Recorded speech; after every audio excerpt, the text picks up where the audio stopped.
आज मी तुम्हाला अतिशय कुरकुरीत आणि तितकाच पौष्टिक पनीरचं सारण भरून पनीर आणि भरपूर प्रकारच्या भाज्या यामध्ये घालून हा आपण डोसा बनवणार आहोत.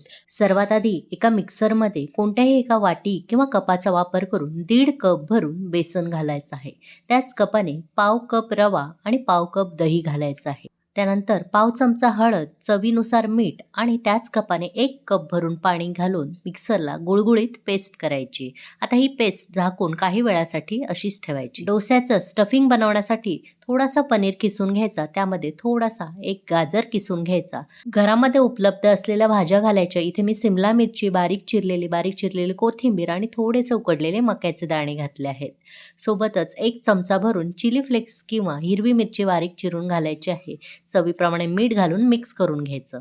डोसा तव्याला थोडंसं तेल लावून गरम करून घ्यायचं. त्यावर पाणी शिंपडून एखाद्या स्वच्छ कापडाने ते पुसून घ्यायचं. गॅसची आच मंद ठेवून 1 ते 2 पळी डोस्याचं मिश्रण तव्यावर घालायचं आणि हलक्या हाताने गोलाकार पसरवून घ्यायचं. झाकण लावून 1 मिनिटाची वाफ काढून घ्यायची मंद आचेवर.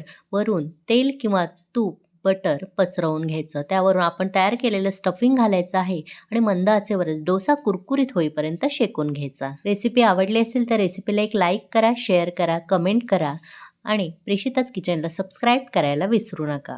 डिटेलमध्ये रेसिपी पाहण्यासाठी खालील दिलेल्या लिंकवर क्लिक करा.